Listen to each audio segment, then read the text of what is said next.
नमस्कार, स्वागत है आपका मेरी दुनिया में। कैसे हैं आप लोग? आशा करती हूँ बिल्कुल ठीक होंगे और मैं भी बिल्कुल ठीक हूँ। तो आज मैं आपको धनतेरस की पूजन सामग्री बताऊंगी, धनतेरस की पूजा विधि बताऊंगी और यम का दीप कैसे जलाते हैं, किस प्रकार से उसकी पूजा व्यवस्था करते हैं, तो वो भी बताऊंगी। तो बने रहिएगा मेरे वीडियो के लास्ट तक। अभी तक अगर आपने मेरे चैनल को सब्सक्राइब नहीं किया है तो नीचे दिए गए सब्सक्राइब बटन को हिट कर दीजिए, बेल आइकन को दबा दीजिए, ऑल में क्लिक कर दीजिए, जिससे मेरे वीडियो के सारे नोटिफिकेशन आपको मिलते रहें। तो चलिए शुरू करते हैं अपने वीडियो को। तो आपको धनतेरस में गणेश जी की पूजा तो करनी ही करनी है और उनकी पूजा के साथ लक्ष्मी जी की पूजा, धन्वंतरी जी की पूजा और कुबेर जी की पूजा भी अवश्य ही करनी है। लेकिन इसके साथ साथ सरस्वती माँ की पूजा करना आप बिल्कुल भी ना भूलें। तो सरस्वती माता की पूजा भी करना अति आवश्यक होता है, क्योंकि धन तो सबको चाहिए होता है, लेकिन धन को व्यवस्थित रूप से रखना सरस्वती माता ही सिखाती हैं। आप सोचिए, धन तो हमारे पास बहुत आ रहा है, लेकिन उसको किस प्रकार से यूज़ करना है, इसकी बुद्धि अगर हमें नहीं होगी तो हमारे पास कितना भी धन आ जाएगा, हमारे पास एक भी रुपया नहीं टिकेगा और ना ही हम उस धन का यूटिलाइज कर पाएंगे और ना ही हम भविष्य में कोई भी कार्य को सुव्यवस्थित कर पाएंगे। तो इसीलिए सरस्वती माता की पूजा करना भी बहुत ही आवश्यक होता है। तो चलिए अब जान लेते हैं कि हमें क्या क्या पूजन की सामग्री लगेगी, क्या क्या पूजन की सामग्री धनतेरस में हमें चाहिए। तो 1 प्लेट धान से भरा या गेहूं या चावल से भरा हुआ चौमुखा दीपक, 1 कौड़ी, 1 सिक्का सरसों का तेल, मूंग या चावल दीपक के अंदर डालने के लिए। आपको फिर दीपक की पूजा भी करनी होगी, तो इसके लिए रोली, मौली, चंदन, चावल और भोग चाहिए होगा। तो ये सामग्री आपको मैंने बताई है यम देवता के दीपक के लिए। अब चलिए जान लेते हैं सारी पूजा के लिए क्या क्या सामग्री चाहिए।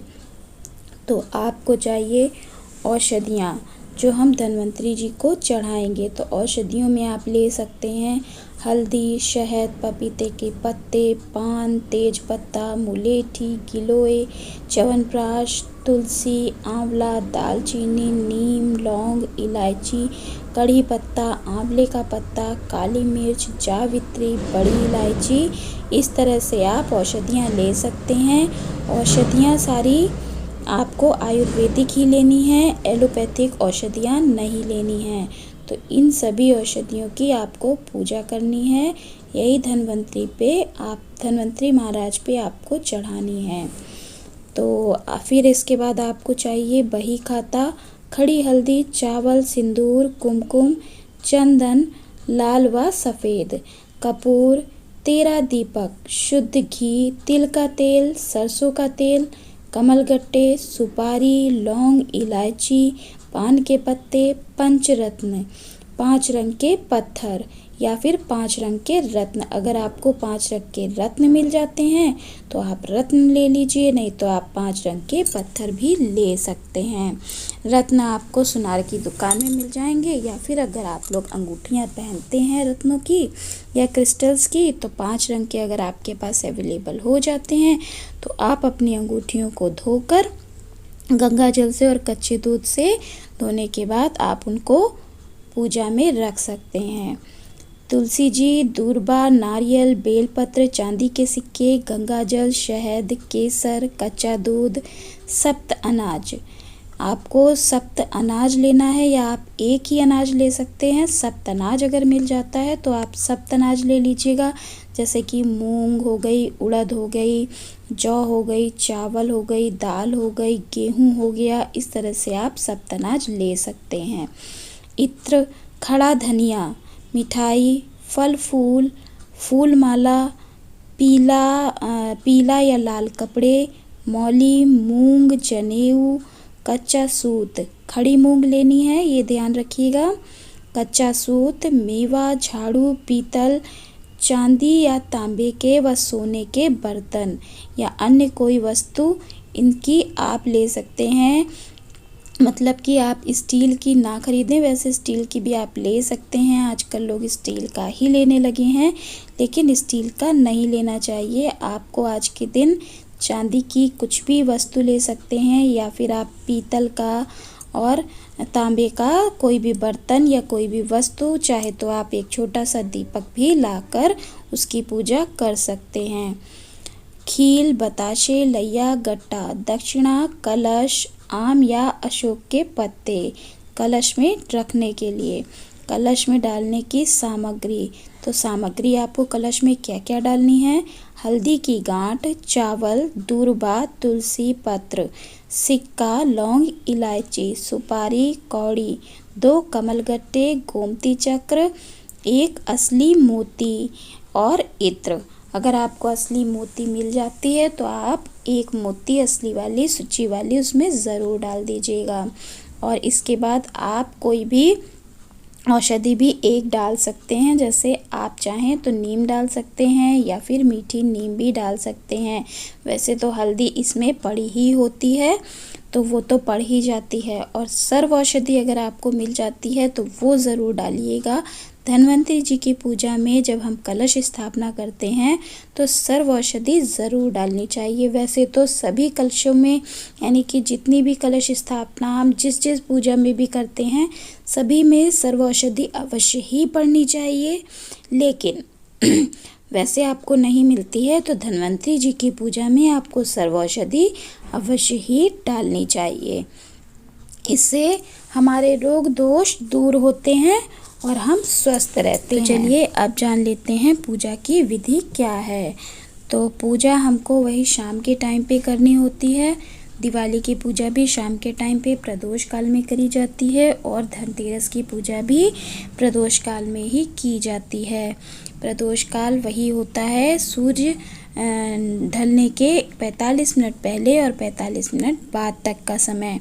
तो आपको मुहूर्त मैंने बता दिया है, पहले मेरा वीडियो एक धनतेरस का बना हुआ है जिसमें मैंने मुहूर्त बताया हुआ है, तो आप देख लें और उसी हिसाब से आप अपने पूजा का शुरुआत करें। तो चलिए जान लेते हैं कि पूजा किस तरह से करनी है। आपको एक चौकी लगा लेनी है, फिर लाल कपड़ा उसमें बिछा लेना है। अष्टदल कमल बना लें, कलश की स्थापना करें। कलश में क्या डालना है वो सब मैंने पूजन सामग्री में आपको लिखा दिया है, तो वो चीज़ें आपको कलश में डाल देनी है। आम के पत्ते रखकर ऊपर से पूर्ण पात्र रख देना है।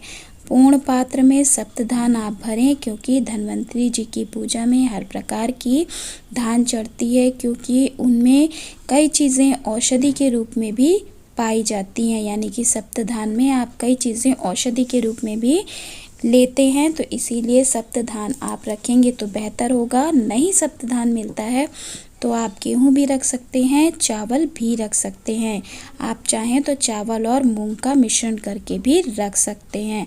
धनिया भी रख सकते हैं, आप केवल धनिया भी रखकर उसके ऊपर मतलब कि कलश स्थापना आप कर सकते हैं। एक सिक्का आपको उसी के ऊपर पूर्ण पात्र में डाल देना है। ऊपर से आप चाहें तो नारियल कलश भी आप रख सकते हैं, मतलब कि आप जो कलश रखेंगे उसके ऊपर नारियल भी रख सकते हैं और दीपक भी रख सकते हैं, जैसी आपकी मर्ज़ी हो। इसमें कोई ऐसा रूल नहीं है कि आपको दीप कलश ही रखना है या नारियल कलश ही रखना है। तो आप दीप कलश रख लीजिए, वो ठीक रहता है। अगर नारियल कलश रखना चाहते हैं तो वो भी आप रख लीजिए। अब गणेश जी की, गौरा माँ की, धन्वंतरि जी की, कुबेर जी की, लक्ष्मी माता व सरस्वती माता की स्थापना करें। यदि विग्रह ना हो तो सुपारी में कलावा लपेट कर स्थापित करें। चौकी में आप चाहें तो स्वास्तिक भी बना सकते हैं, बना लेंगे। अगर आपकी चौकी बड़ी है तो उसमें आप स्वास्तिक बना लें।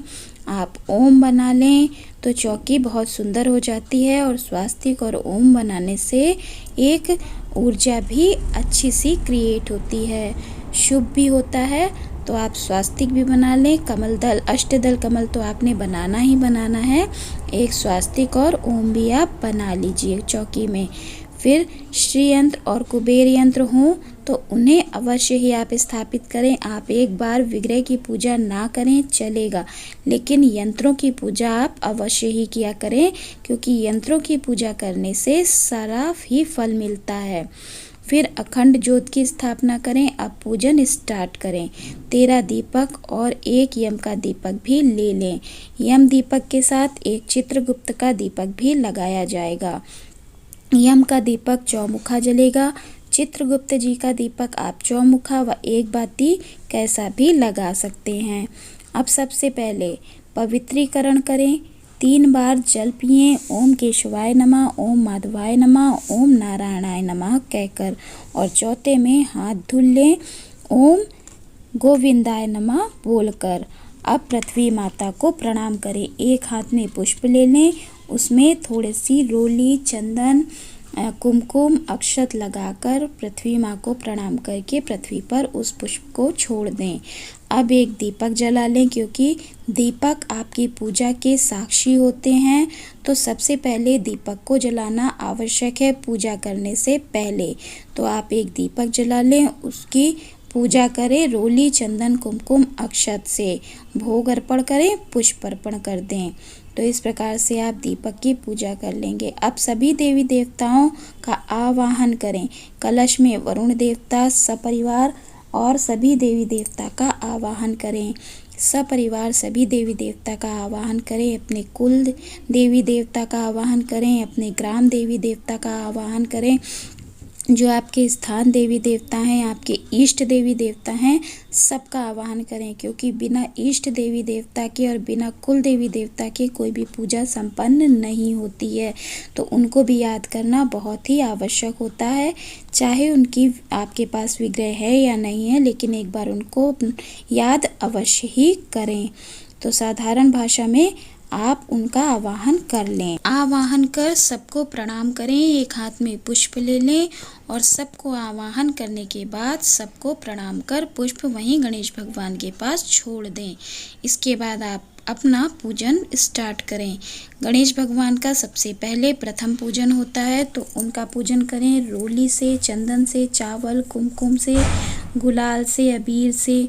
दूर्बा उनको चढ़ाएं, यज्ञोपवीत चढ़ाएं, मौली अर्पण करें। मौली वस्त्र रूपी आपको अर्पण करनी है, या फिर अगर आपके पास पीले रंग का कपड़ा है तो आप वही वस्त्र के रूप में उनको अर्पण करें। भोग में उनको लड्डू चढ़ाएं, या अन्य भोग भी आपके पास है तो आप वो चढ़ाएं।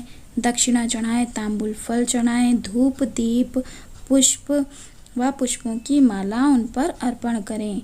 इस प्रकार से जो भी पूजन सामग्री है, जैसे भी आप पूजन कर पाते हैं, उनका पूजन करें। चाहे आप पंचोपचार से या षोडशोपचार से जैसे भी पूजन कर सकते हैं, उनका पूजन आप कर लें। इसके बाद आपको एक पुष्प लेकर उसमें सभी चीज़ें पुष्प में लगा लेनी है, जैसे कुमकुम, रोली, चंदन, गुलाल, अबीर, दूर्बा और चावल लगाकर थोड़ा सा भोग लेकर आपको अपने कुल देवी देवता को याद करके उनको अर्पण करना है। फिर एक पुष्प लेना है, अपनी इसी प्रकार से प्रक्रिया करके अपने इष्ट देवी देवता को अर्पण कर देना है। थोड़ा सा भोग भी अर्पण करें, धूप दीप भी दिखाएं। इस तरह से आपको अपने ग्राम देवी देवता का पूजन कर लेना है और अपने स्थान देवी देवता का भी इसी प्रकार से पूजन कर लेना है। पूजन करने के बाद, और हाँ, एक चीज़ मैं भूल गई कि गणेश जी का पूजा करने से पहले आपको अपने कलश में रखा हुआ दीपक जला लेना है, और अपना जो आपने अखंड ज्योत रखा हुआ है उसको भी प्रज्वलित कर लेना है। तो वो दोनों दीपक भी आपको जला लेने हैं, तो उनको पहले जला लीजिए, फिर ही अपनी पूजा को स्टार्ट कीजिए। तो इस तरीके से आपने पूजा कर लेनी है गणेश भगवान की। फिर इसके बाद आपको गौरा माँ की पूजा करनी है, फिर सभी देवी देवताओं की पूजा करनी है। नवग्रह देवी देवता की पूजा करना आप कदापि ना भूलें, उनकी पूजा करना अति आवश्यक होता है। तो उनकी पूजा आप ज़रूर करें। चाहें तो षोडश मातृका भी आप बनाकर उनकी भी पूजा कर सकते हैं। नहीं इच्छा है तो आप आज ना बना के, यानी कि धनतेरस वाले दिन ना बना के दीपावली ज़रूर बनाइएगा, क्योंकि दीपावली में षोडश मातृका की आप अवश्य ही पूजा किया करिए। साल भर में आप कोई किसी भी पूजा में आप षोडश मातृका की पूजा करें या ना करें, लेकिन दीपावली में आप अवश्य ही षोडश मातृका की पूजा किया करें, क्योंकि ये साल की बहुत बड़ी पूजा होती है। तो इसी प्रकार से आपको सभी देवी देवताओं का पूजन कर लेना है। बस थोड़ी सी विधियां अलग हैं। वस्त्र अलग अलग रंग के अर्पण करने हैं, जैसे कि कलश देवता को लाल रंग का, गौरा माँ को लाल रंग का, धन्वंतरी जी कुबेर देवता को पीले रंग का, लक्ष्मी माँ को लाल रंग का और सरस्वती माँ को सफ़ेद रंग का वस्त्र अर्पण करना है। और इसी प्रकार धन्वंतरी भगवान को सभी औषधियाँ आपको चढ़ानी हैं। तो जो पूजन सामग्री में मैंने आपको बताई हैं, लिखाई हैं, वो सभी औषधियाँ आपको धन्वंतरी भगवान को चढ़ा देनी है। बही खाते का भी पूजन कर लेना है उसी विधि से जैसे गणपति भगवान का किया था। लक्ष्मी माँ को कमल गट्टे, कौड़ी, गोमती चक्र, अनार, सिंघाड़ा, इलायची, लौंग, पंचरत्न, चांदी के सिक्के, खड़ा धनिया, मूंगफली, सब उनके पसंद का उनको अर्पण करना है। तुलसी धन्वंतरी जी को अर्पित करनी है। बेलपत्र भी माँ को अर्पित करनी है, क्योंकि लक्ष्मी माँ को बेलपत्र भी बहुत पसंद होती है। कुबेर देवता को भी यही सब, माता लक्ष्मी को जो आपने अर्पण किया है वही सब आपको अर्पण करना है। फिर इसके बाद आपको पंचरत्नों की भी पूजा करनी है। पंचरत्न अर्पण आप करेंगे, लेकिन आप उनकी भी पूजा करेंगे। और जो मैंने आपको पोटली बनवाई थी, जो मैंने आपको एक वीडियो बना के दिया था जिसमें मैंने आपको धन पोटली बताई थी, वो पोटली भी आपको वहाँ पे रखनी है और उसका भी पूजन आपको करना है। इस पोटली की पूजा दीपावली वाले दिन भी होगी। इसको दीपावली वाले दिन भी पूजित किया जाएगा। और पोटली रखकर पूजा करके मंत्रों का जाप आप अवश्य कीजिएगा। धनतेरस वाले दिन भी आप 5 माला 11 माला ज़रूर कीजिएगा। और इसके बाद दीपावली वाले दिन भी आपको 5 माला 11 माला माता लक्ष्मी के मंत्रों की करनी है, तभी आपकी पोटली अच्छे से वर्क करेगी। तो इस तरीके से आपको जाप भी करना होता है। तो जाप भी आप अवश्य ही कीजिएगा। थोड़ी सी मेहनत तो करनी ही पड़ती है। धन को पाने के लिए, किसी भी चीज़ को पाने के लिए थोड़ी मेहनत करनी पड़ती है। तो इस तरीके से आपको अपनी पूजा करनी है। फिर अपने दीपकों को जला लेना है। जो आपने 13 दीपक लिए थे वे सभी दीपक जला लें, उनकी भी पूजा कर लें, उनमें खील डाल दें, खील छिड़क दें और उनकी पूजा कर दें, उनको भोग अर्पण कर दें। इस प्रकार से आपको इत्र भी अवश्य ही डालना है। इत्र भी अवश्य ही छिड़कें, क्योंकि माता लक्ष्मी को सुगंध बहुत पसंद है। तो जहाँ भी सुगंध होती है, अच्छी अच्छी खुशबू आ रही होती है, तो वहाँ माता लक्ष्मी खींची चली आती हैं। तो आपको इत्र भी अपने पूरे घर में छिड़कना है, गंगा जल पूरे घर में छिड़कना है। इस प्रकार से आपको इत्र का यूज़ करना है। चाहे तो आप कैंडल भी अपने पूरे घर में खुशबू वाली जला कर रखें, तो आपका पूरा घर महकना चाहिए, ताकि माता लक्ष्मी आपके घर पे खींची चली आएँ। चलिए अब जान लेते हैं कि यम का दीपक कैसे बनाना है। तो यम दीपक आपको दक्षिण दिशा में स्थान आप साफ कर लीजिए। जहाँ पे भी आप दीपक को जलाएंगे वो स्थान आप साफ कर लीजिए। एक प्लेट में यमदेव सुपारी से मौली लपेटकर बना लें। मतलब कि सुपारी एक ले लें, उसमें मौली लपेट लें और यम देवता की तरह उनको स्थापित कर दें। यम देवता मानकर उनको वहाँ पे स्थापित कर दें। फिर उनका विधिवत पूजन कर दक्षिण दिशा में घर से बाहर ही आपको ये सब कार्य करने हैं। या फिर अगर आप बालकनी में, यानी कि आप 2nd फ्लोर में रहते हैं, तो आप बालकनी में भी ये सब कार्य कर सकते हैं बाहर की तरफ। फिर एक बड़ा सा चौमुखा दीपक ऐसी प्लेट में रखें जिसमें सप्तधान या गेहूं या चावल या मूंग हो। इसमें दीपक रखकर सरसों का तेल ऊपर से डालें, कौड़ी डालें एक, और एक ही सिक्का डालना है। थोड़ी सी मूंग आप उसमें डाल दीजिए। इस प्रकार से आपको दीपक को जला लेना है। फिर यमदेव को वह दीपक अर्पण करना है। उस दीप की भी आपको पूजा करनी। पूजा तो आपने पहले ही कर ली है, जब आप पूजन कर रहे थे वहाँ पे ही पूजन हो गया था दीप का, लेकिन फिर भी आप वहाँ पे जब यम देवता का पूजन करेंगे तो दीप का भी पूजन कर लीजिएगा। इसके बाद आपको जलाकर यम देवता को दीप को अर्पण कर देना है और उनसे प्रार्थना करनी है कि वे हमारे सभी घर के सदस्यों व मेरी रक्षा करें, हमसे हुए भूल चूक को भी माफ़ करें। फिर आपको उस दीपक को देखना नहीं है, अंदर आ जाइए। जब तक दीपक शांत नहीं हो जाता है तब तक घर का कोई भी सदस्य पीछे मुड़कर नहीं देखेगा और ना ही वहाँ पर जाएगा। जब आप दीप जला के वापस आएंगे तो आपको पीछे मुड़ के भी नहीं देखना है। यह कार्य आपको सोने से पहले करना है और धनतेरस से भाई दूज तक ये कार्य किया जाएगा, यानी 5 दिन, पूरे 5 दिन यम का दीपक अवश्य ही जलाया जाएगा। फिर वहीं यम के दीपक के पास चित्रगुप्त जी का दीपक भी लगेगा। पूरी विधि इसी प्रकार है। सुपारी से आप चित्रगुप्त जी की स्थापना कर लें, वहाँ पे बना लें, उनका पूजन करें। दीपक में एक सिक्का, चावल, उड़द की दाल व गुड़ डाल लें। 4 बाती का ही दीपक बनाएं तो सर्वश्रेष्ठ है। और अपने पितरों के निमित्त भी आपको दीपदान व 5 दिन, मतलब दीपदान आपको उनको, अपने पितरों को भी 5 दिन अवश्य ही करना है। और जल का तर्पण भी आपको अवश्य ही 5 दिन उनको करना चाहिए। जो भी भोग सामग्री बना रहे हैं वो भी अपने पितरों के निमित्त अवश्य ही निकालनी चाहिए, क्योंकि इतनी बड़ी पूजा कर रहे हैं और आप अपने पितरों को याद नहीं कर रहे हैं तो फिर ये ठीक नहीं होता है। आपके पितृ भी आपसे नाराज़ होते हैं, तो आपको अपने पितरों का भी पूजन विधिवत करते जाना है। तो अगर आपको मेरा वीडियो अच्छा लगा हो, आपको बहुत सी जानकारियाँ प्राप्त हुई हों, तो मेरे वीडियो को लाइक कर दें, शेयर कर दें, कमेंट में जय लक्ष्मी मैया की ज़रूर लिखें। तो खुश रहें, मस्त रहें, मुस्कुराते रहें। राधे राधे, हरे कृष्णा।